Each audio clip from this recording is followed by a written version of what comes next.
Shalom Bapak Ibu Saudara, bagaimana kabar Bapak Ibu Saudara semuanya? Saya selalu berdoa dan berharap kita tetap dalam perlindungan dan penyertaan Tuhan sampai kita berjumpa dengan Tuhan kita, Yesus Kristus. Hari ini kita kembali lagi mengingat kematian Tuhan kita, Yesus Kristus. Sebagai seorang manusia, pribadi Allah yang telah menjadi manusia Yesus. Dia tidak hanya hadir ke muka bumi untuk melihat-lihat apa yang sedang terjadi. Yesus dia hadir ke muka bumi dengan satu tujuan, satu maksud, yaitu melakukan karya terbesar, yaitu karya penebusan bagi seluruh umat manusia, di mana manusia membutuhkan kasih, manusia membutuhkan pengampunan, bahkan manusia membutuhkan pertolongan. Tidak hanya selama tinggal di bumi, tapi Tuhan ingin memberikan satu jaminan, yaitu hidup yang kekal. Oleh sebab itu, sebagai pengikut Kristus, kita tidak hanya sekedar mengingat kematian Tuhan, namun kita juga diajar bagaimana kita bisa meneladani kehidupan Kristus bagi seluruh pengikutnya. Dan kita sebagai murid-murid Yesus yang telah dipilih, dipanggil oleh Tuhan, tentunya kita wajib mengikuti jejaknya. Walaupun sampai hari ini kita sebagai manusia masih mengalami banyak tantangan, ujian, cobaan, itu bagian yang memang kita harus hadapi sebagai pengikut Kristus. Nanti firman Tuhan akan menunjukkan bagaimana kita sebagai pengikut Kristus. Dunia tidak mengenal Dia, namun kita diberi hak, diberi kesempatan anugerah untuk bisa mengenal pribadi Allah yang hidup melalui pribadi Yesus Kristus. Yohanes 17 ayat 3, inilah hidup yang kekal itu, yaitu barang siapa yang mengenal satu-satunya Allah yang benar dan mengenal Yesus Kristus yang Tuhan utus. Kata "dan" ini adalah sejajar. Sekali lagi, saya mau ingatkan kepada kita semua, pribadi Allah dan pribadi Yesus ini adalah sejajar.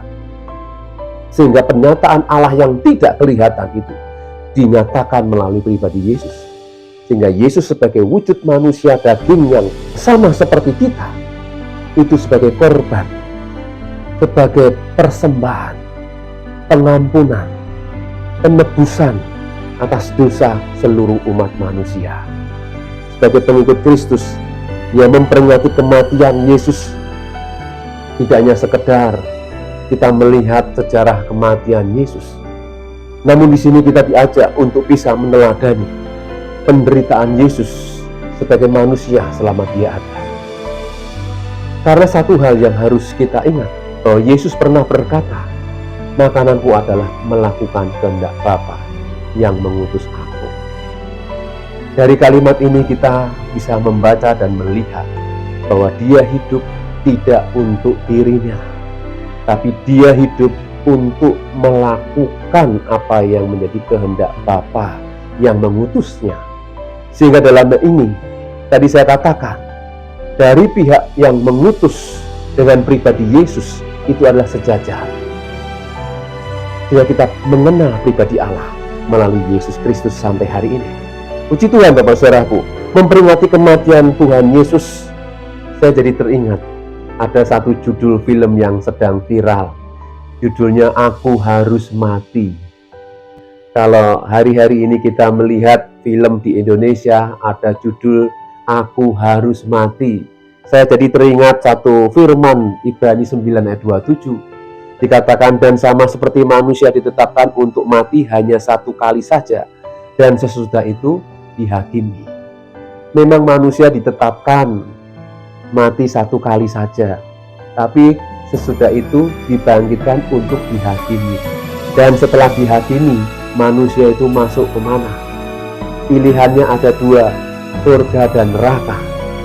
Sebagai manusia, Bapak Saudaraku, sebagai pengikut Kristus tentunya kita rindu memiliki kehidupan kekal, hidup bersama dengan Tuhan. Dan sebagai murid-murid Kristus yang telah dipilih, dipanggil, tentunya kita rindu hidup di dalam pimpinan dan penyertaan Tuhan. Oleh sebab itu hari ini kita tidak hanya sekedar memperingati kematian Tuhan, namun kita diajak untuk meneladani penderitaan Yesus Kristus.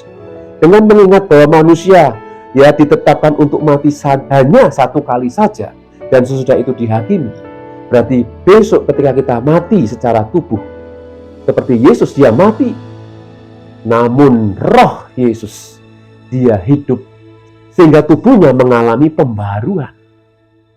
mengenakan tubuh kemuliaan. Sehingga makam Yesus hari ini ya kosong, karena memang tubuhnya, jasadnya sudah tidak ada, sudah mengalami satu pembaharuan dari tubuh yang fana menjadi tubuh kemuliaan. Dan kelak kita sebagai pengikut Kristus akan mengalami hal yang demikian. Walaupun sudah menjadi tanah, menjadi abu, kita yang percaya kepada Kristus, kita akan mengalami pembaharuan. Tubuh kita akan dipulihkan. Amin, Bapak Ibu Saudara. Tinggal tunggu waktunya sebagai pengikut Kristus. Sebab pengharapan kita bukan pengharapan lagi, tapi pengharapan yang pasti.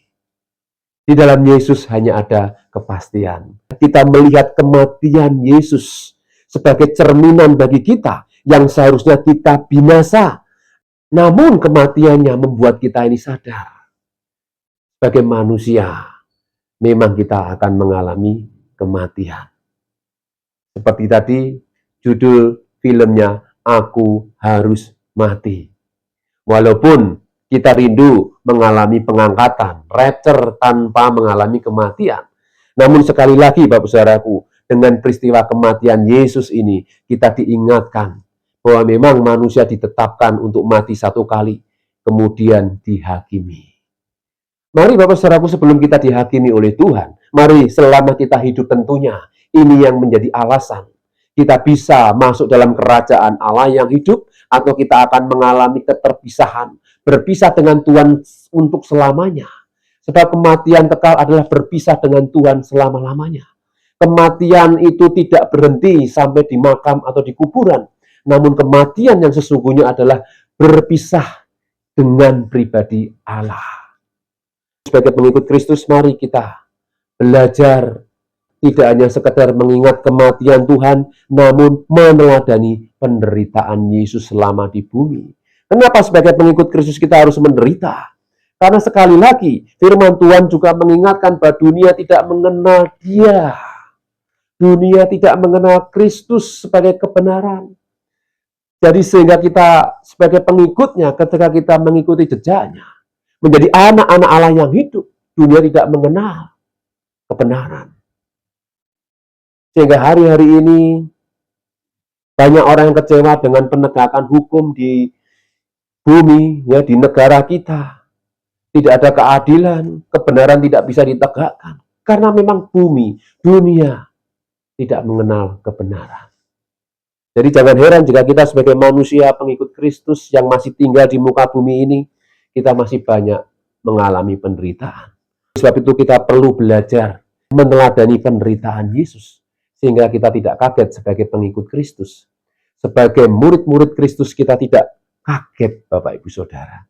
Karena penderitaan itu bagian dari kehidupan kita, pengikut Kristus. Kita tidak hanya sekedar menjalani hari-hari tanpa Kristus. Dalam suka dan duka, Kristus harus tetap kita kenakan. Roma 13 ayat 14. Tetapi kenakanlah Tuhan Yesus Kristus sebagai perlengkapan senjata terang. Dan janganlah merawat tubuhmu untuk memuaskan keinginannya. Jadi ini poin yang pertama. Bagaimana kita bisa meneladani Kristus? Kita harus mengenakan Kristus. Saya ulangi. Tetapi kenakanlah Tuhan Yesus Kristus sebagai perlengkapan senjata terang. Dan janganlah merawat tubuhmu untuk memuaskan keinginannya. Bukan berarti kita tidak menjaga kesehatan, hidup dalam sembrono. Tapi kita harus menjaga hidup kita, ya, tubuh kita, bagaimana untuk memuliakan nama Tuhan. Sedang viral juga ada seorang yang usianya 60 tahun, namun masih kelihatan seperti usia 30 tahun. Namanya saya lupa. Ya, dia menjaga pola hidupnya, olahraga teratur, makanannya juga dijaga, istirahatnya juga dijaga, sehingga betul-betul nampak seperti usianya itu sangat muda, walaupun usianya sudah 60 tahun. Saya melihat banyak orang-orang yang usia 60 tahun sudah, kelihatan sangat tua sekali. Tapi Tuhan izinkan kita bagaimana membawa hidup kita, memelihara tubuh kita untuk tetap memuliakan Tuhan. Dan tokoh ini yang bisa merawat tubuhnya tetap segar bugar. Dia tidak menunjukkan kehebatannya, tapi dia hanya bisa mengucap syukur. Itu bukti kalau dia mengucap syukur dengan pemberian Tuhan. Apa yang Tuhan berikan dalam hidupnya, dia jaga tubuh kita untuk memancarkan kebaikan Tuhan. Jadi Bapak Saudaraku, sekali lagi, bagaimana kita bisa meneladani penderitaan Yesus? Mari kita akan melihat poin yang pertama, mengenakan Kristus. Mengenakan Kristus itu berarti kita selalu mengingat apa yang Tuhan kehendaki dalam setiap kehidupan kita. Ya, apapun yang kita lakukan, firman Tuhan katakan lakukanlah seperti untuk Tuhan. Dan hal ini menjadikan kita ini bisa menikmati hidup ini dengan penuh sukacita. Namanya pengikut, namanya murid, berarti kita benar-benar menjadikan Kristus sebagai nahkoda atau sebagai pemimpin yang mengendalikan seluruh kehidupan kita sampai rupa Kristus nyata atas hidup kita. Amin, Bapak Ibu Saudaraku. Mengenakan Kristus adalah bagian daripada kita meneladani kehidupan Kristus. Ketika orang mencaci maki, ketika orang emosi marah-marah, ketika orang membuat kita tidak sabar, kita diingatkan oleh Kristus bagaimana responnya. Kristus yang ada dalam hidup kita, itu yang bergerak, yang bekerja dalam niat hati kita. Tidak mudah memang, tapi ini bagian daripada meneladani penderitaan Kristus. Menderita adalah bagian daripada pengikut Kristus, dan hal ini akan menjadi suatu sukacita ketika kita bisa melewatinya. Setiap ujian-ujian yang ada dalam hidup kita, kita bisa melewatinya, itu adalah satu kebahagiaan. Amin, Bapak Ibu Saudaraku. Ya, mari kita akan melihat Roma 5 ayat 7 sampai dengan ayat yang ke-11. Dikatakan sebab tidak mudah seorang mau mati untuk orang yang benar, tetapi mungkin untuk orang yang baik ada orang yang berani mati. Jelas seperti tadi saya ingatkan bahwa di muka bumi ini untuk hidup di dalam kebenaran, membela kebenaran itu memang tidak mudah. Jelas firman Tuhan mengatakan sebab tidak mudah seorang mau mati untuk orang benar. Ketika Yesus akan disalibkan, tidak ada seorang pun yang berani membela dia. Karena keadaan waktu itu, membela orang benar itu rugi, Bapak Ibu Saudara. Bahkan hukumnya kematian. Sehingga Roma ini mengatakan tidak mudah seorang mau mati untuk orang yang benar. Tapi mungkin untuk orang yang baik ada orang yang berani mati. Dalam hidup ini orang berani membela karena orang yang dibela itu baik. Karena orang yang dibela itu memberikan bantuan kepada kita. Jadi ada alasan orang berani mati untuk orang yang baik. Namun untuk orang yang benar belum tentu orang berani mati.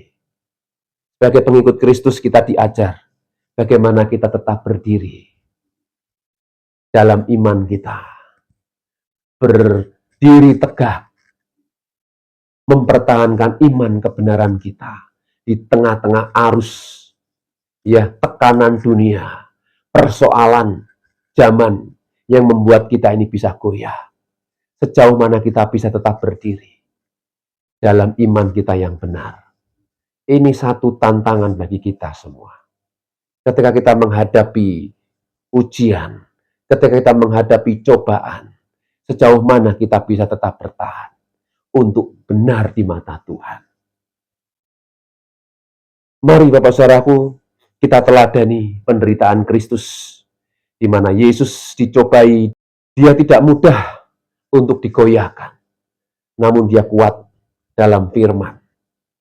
Ini pengajaran Kristus. Ketika Yesus dicobai oleh setan, oleh iblis, iblis kalah karena Yesus kuat dalam firman.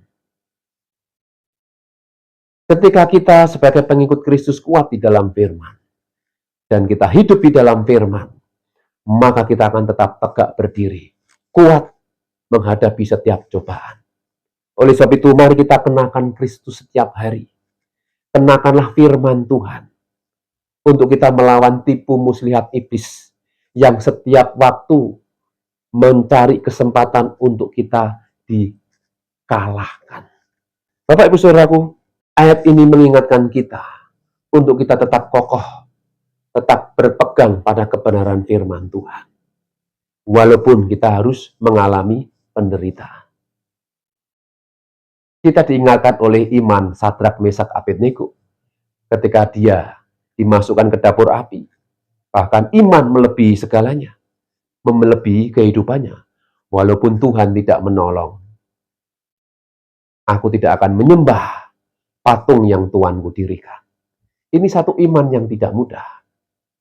Sampai betul-betul nyata dia dimasukkan ke dalam dapur api yang panas. Kadang sebagai pengikut Kristus kita diuji sejauh mana kita memiliki iman yang teguh. Kita memiliki pengalaman masing-masing. Kita memiliki pengalaman berjalan bersama dengan Tuhan, menghadapi kenyataan-kenyataan yang berat. Sejauh mana kita mengalami pertolongan Tuhan. Iman kita betul-betul terbukti. Kita dengan Tuhan secara pribadi yang tahu. Dan itu perlu kita saksikan ketika kita mengalami pertolongan Tuhan. Dan hari ini Bapak Saudaraku, saya yakin kita semua dalam perjalanan hidup selama mengikut Yesus, kita banyak sekali mengalami pertolongan Tuhan. Iman yang teruji, iman yang tidak digoyahkan oleh persoalan hidup. Dan kita banyak mengalami mujizat pertolongan Tuhan. Oleh sebab itu, Bapak Saudaraku, firman Tuhan ayat selanjutnya di dalam Roma pasal 5 ayat 8. Akan tetapi Allah menunjukkan kasih-Nya kepada kita oleh karena Kristus telah mati untuk kita ketika kita masih berdosa. Lebih-lebih karena kita sekarang telah dibenarkan oleh darah-Nya, kita pasti akan diselamatkan dari murka Allah. Sebab jikalau kita ketika kita masih seteru diperdamaikan dengan Allah oleh kematian anaknya, lebih-lebih kita yang sekarang telah diperdamaikan pasti akan diselamatkan oleh hidupnya. Dan bukan hanya itu saja, kita malah bermegah dalam Allah oleh Yesus Kristus, Tuhan kita, sebab oleh Dia kita telah menerima pendamaian itu. Bapak Ibu Saudaraku, hasil dari mengenakan Kristus, kita diperdamaikan dengan Allah. Ketika kita memiliki hubungan yang selalu intim dengan Tuhan, kita ada satu masa, ada satu waktu, kita mengalami pendamaian dengan Tuhan. Sehingga apa yang namanya damai sejahtera kita alami. Sehingga surga sekali lagi berbicara bukan satu tempat, ya, tapi surga adalah satu hubungan. Surga adalah satu waktu di mana kita mengalami kebersamaan dengan Tuhan. Sukacita, damai sejahtera yang tidak terkatakan. Namun kita sadar sebagai manusia, surga yang sesungguhnya kita belum mengalami sampai kita berjumpa dengan Tuhan kita. Karena selama di bumi ini kita hanya mengalami hal-hal yang sementara. Sehingga Tuhan pun berkata, burung mempunyai sarang, serigala mempunyai liang, anak manusia tidak ada tempat untuk meletakkan kepalanya. Sehingga dunia ini bukan tempat Yesus. Dan tentunya kita sebagai pengikut Kristus, kita juga akan bersama-sama dengan Tuhan. Bukan di bumi ini tentunya. Tapi di satu tempat di mana yang Tuhan sediakan bagi mereka yang memiliki pengharapan kepada Tuhan. Amin. Jadi sekali lagi, hasil dari mengenakan Kristus, kita diperdamaikan dengan Allah. Ini poin yang pertama, Bapak Ibu Saudaraku. Kemudian poin yang kedua, bagaimana kita bisa meneladani penderitaan Kristus dalam hidup kita, yaitu tetap tekun dalam pengharapan. Titus 2 ayat 11-14 firman Tuhan akan saya bacakan. Karena kasih karunia Allah yang menyelamatkan semua manusia sudah nyata. Jadi kematian Yesus, bahkan selama Yesus hidup sampai kematiannya, bahkan sampai kebangkitannya, Yesus sudah real ada. Pribadi Allah sudah menunjukkan ya secara arkeologi, secara penelitian Yesus pernah hadir dan itu diakui. Sehingga ayat ini menegaskan karena kasih karunia Allah yang menyelamatkan semua manusia sudah nyata. Pribadi Yesus itu pribadi yang nyata, bukan cerita dongeng, diakui oleh sejarah.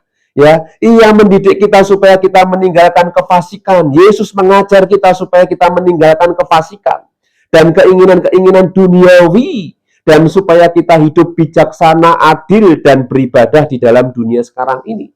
Jadi hidup kita ini adalah ibadah. Ibadah itu tidak sekedar kita datang ke gereja atau ke komunitas-komunitas pertemuan-pertemuan ibadah yang rutinitas saja. Namun berbicara tentang ibadah, yaitu seluruh kehidupan kita. Itu ibadah. Makanya kita kenakan Kristus itu setiap hari, setiap waktu, setiap jam. Ketika kita sedang istirahat, ketika kita sedang bekerja, sehingga Kristus selalu ada. Ini yang menjadi pegangan kita untuk kita tetap kuat selama kita tinggal di bumi ini. Jadi Bapak Saudaraku, Tuhan mengajarkan kepada kita sehingga Dia berkata, Dia mendidik kita supaya kita meninggalkan kefasikan dan keinginan-keinginan duniawi, dan supaya kita hidup bijaksana, adil, dan beribadah di dalam dunia sekarang ini. Dengan menantikan penggenapan pengharapan kita yang penuh bahagia. Jadi sekali lagi menantikan penggenapan pengharapan kita. Penggenapan pengharapan kita. Apa yang kita harapkan? Tinggal bersama dengan Tuhan. Amin. Tapi selama kita di bumi ini ya, kita harus menantikan dengan tekun. Firman Tuhan katakan. Ya, pengharapan kita yang penuh bahagia. Kalau di bumi, di dunia sementara ini kebahagiaan, besok bisa bahagia, besoknya bisa sedih, bisa nangis, bisa cemberut, bahkan bisa sakit hati. Kalau selama di dunia ini, karena kebahagiaannya masih sementara. Namun di sini dikatakan ya, dengan menantikan penggenapan pengharapan kita yang penuh bahagia dan pernyataan kemuliaan Allah yang maha besar dan juru selamat kita Yesus Kristus, yang telah menyerahkan dirinya bagi kita untuk membebaskan kita dari segala kejahatan dan untuk menguduskan bagi dirinya suatu umat kepunyaannya sendiri yang rajin berbuat baik. Luar biasa Tuhan kita. Dia telah menyerahkan ya, dirinya bagi kita untuk membebaskan kita dari maut, kematian kekal. Dari segala kejahatan. Tuhan membebaskan kita dari setiap ya segala kejahatan untuk dikuduskan. Jadi kita dipanggil oleh Tuhan untuk dikuduskan, disucikan. Bagi siapa? Bagi dirinya. Karena kita miliknya. Kita kepunyaannya. Jadi kita ya mau tidak mau dikuduskan. Sebab kita kepunyaannya sendiri, ya, kita kepunyaan Tuhan sendiri yang rajin berbuat baik. Jadi kalau berbuat baik karena kita milik Tuhan, jadi wajarlah kita berbuat baik karena kita milik Tuhan. Ada orang yang berkata, pokoknya berbuat baik, ya, Tuhanku tidak pernah mengajar untuk selalu beribadah, rajin berdoa, pokoknya berbuat baik. Bapak Ibu Saudaraku, sekali lagi perbuatan baik kita itu di mata Tuhan seperti kain kotor. Jadi perbuatan kita tidak bisa menjamin kita bisa masuk surga, mendapatkan surga. Manusia masih penuh dengan dosa. Sehingga pernyataan orang ini,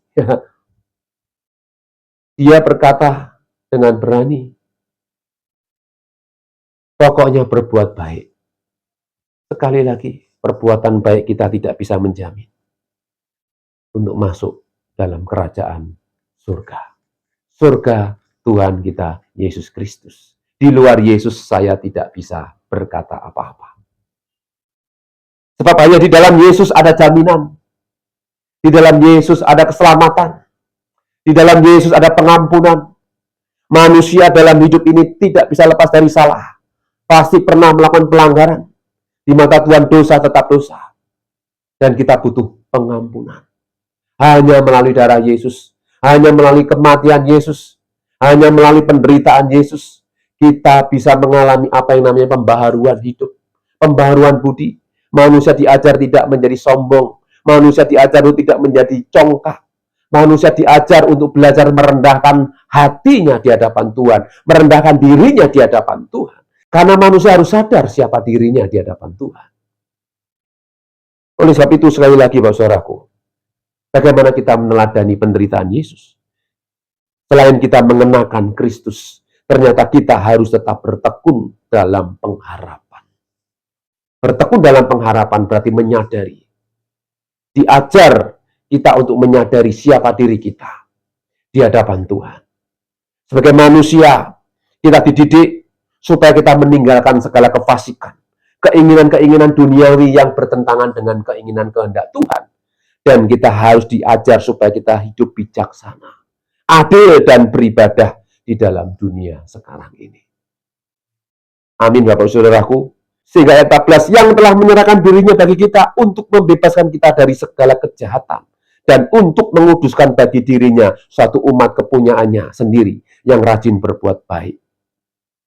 1 Yohanes 3 ayat 1-6. Kita akan melihat, lihatlah betapa besarnya kasih yang dikaruniakan Bapa kepada kita, sehingga kita disebut anak-anak Allah. Dan memang kita adalah anak-anak Allah. Karena itu dunia tidak mengenal kita, sebab dunia tidak mengenal Dia. Di awal tadi saya ingatkan bahwa dunia tidak mengenal kita, sebab dunia tidak mengenal Dia. Mengenal pribadi Yesus, mengenal pribadi Allah. Dunia tidak mau tahu tentang kebenaran. Dunia sudah dikuasai oleh si jahat. Sehingga wajar saja kalau dunia menjadi milik si jahat. Bukan berarti Tuhan tidak penuh kuasa atau tidak maha kuasa untuk menguasai dunia ini. Namun kita sadar bahwa segala sesuatu, semua ada waktunya. Sehingga ayat yang kedua, saudara-saudaraku yang terkasih, sekarang kita adalah anak-anak Allah, tetapi belum nyata apa keadaan kita kelak. Ya, dikatakan belum nyata apa keadaan kita kelak. Akan tetapi kita tahu bahwa apabila Kristus menyatakan dirinya, kita akan menjadi sama seperti Dia. Sebab kita akan melihat Dia dalam keadaannya yang sebenarnya. Luar biasa, Bapak Saudara. Kita akan melihat Tuhan wujud sebenarnya. Dan dikatakan kita akan menjadi sama seperti Dia. Apanya yang sama? Tubuh kemuliaan. Jika Yesus sebelum naik ke surga, Dia menunjukkan identitasnya pribadi Allah dengan tubuh kemuliaannya, supaya mereka yang percaya kepadanya memiliki satu keyakinan bahwa kelak aku sama dengan Yesus. Murid-muridnya pun mereka berani mati karena mereka melihat sendiri Yesus Kristus. Dia bangkit dan hidup. Amin. Jika kita hari ini memperingati kematiannya, bukan berarti kita takut mati. Walaupun ada layar lebar berjudul Aku harus mati, memang manusia harus mati. Tetapi kemudian dihakimi, jangan lupa. Sebelum engkau dihakimi, apakah engkau sudah mengenal sang hakim itu? Apakah engkau sudah percaya kepada sang hakim itu? Karena penghakimannya benar dan adil. Dan siapakah hakim itu? Dia adalah pribadi Allah di dalam Yesus Kristus. Dan berbahagialah mereka yang percaya kepada Yesus Kristus, karena mereka akan memperoleh hidup yang kekal. Dia tidak pernah ingkar janji. Dia selalu menggenapi. Sehingga firman Tuhan ini mengingatkan, karena itu dikatakan, akan tetapi kita tahu bahwa apabila Kristus menyatakan dirinya, kita akan menjadi sama seperti Dia. Amin, Bapak Saudaraku. Luar biasa. Ini perkara yang indah, yang harus kita imani. Dan sekali lagi, setiap orang yang menaruh pengharapan itu kepadanya, menyucikan dirinya sama seperti Dia yang adalah suci. Jadi wajar sebagai pengikut Kristus itu hidup suci, hidup kudus, hidup saleh. Karena kita sudah mendapatkan jaminan. Bukan berarti berbuat baik untuk masuk surga. Berbuat saleh, hidup suci untuk masuk surga. Bukan. Tapi kita oleh karena Kristus ada pendamaian antara Allah dengan manusia, yaitu pribadi Yesus. Ini yang menjadi jawaban. Satu-satunya pribadi Allah yang bisa menyelamatkan di dalam diri Yesus Kristus.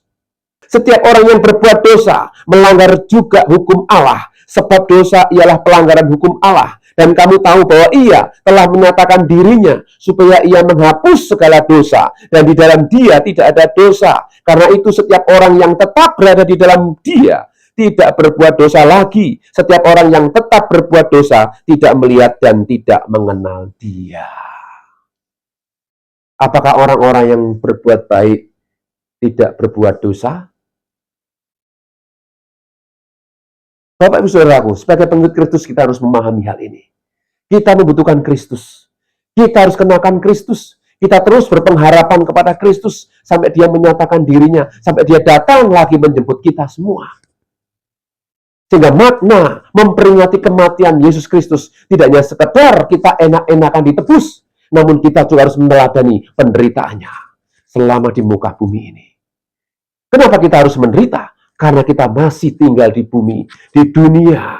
Kenapa dunia tidak mengenal Kristus? Karena dunia sudah dikuasai oleh si jahat. Kenapa dunia dikuasai oleh si jahat? Karena ini memang masanya. Ini adalah waktu Tuhan. Kita tidak bisa merubah zaman, merubah keadaan ke depan pun kita tidak tahu apa yang akan terjadi. Yang kita tahu adalah firman Tuhan pasti digenapi.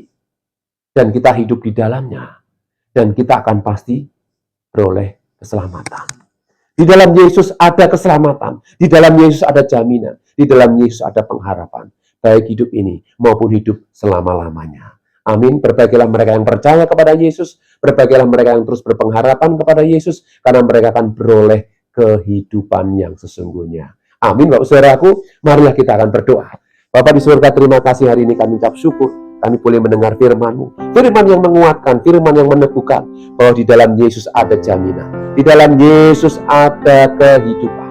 Oleh sebab itu ya Bapa, kami terus mau belajar mengenakan Kristus. Mengenakan firman-Mu dalam hidup kami. Di tengah-tengah tantangan zaman yang tidak mudah. Di tengah-tengah ujian, cobaan, godaan yang semakin, ya Tuhan, semakin berat. Tapi kami percaya Engkau yang menolong kami. Engkau yang memberikan kami kelepasan. Dan memberikan kami kemenangan untuk kami bisa terus berjalan, berhasil, dan beruntung di dalam Tuhan. Terima kasih Tuhan, berkati kami semua yang sudah mendengarkan firman-Mu. Kuduskan kami dengan firman-Mu, sampai Kau datang menjemput kami semua. Terima kasih Bapa, kami serahkan hidup kami sepanjang hari ini. Dalam nama Tuhan Yesus kita yang percaya katakan bersama. Amin. Tuhan Yesus memberkati.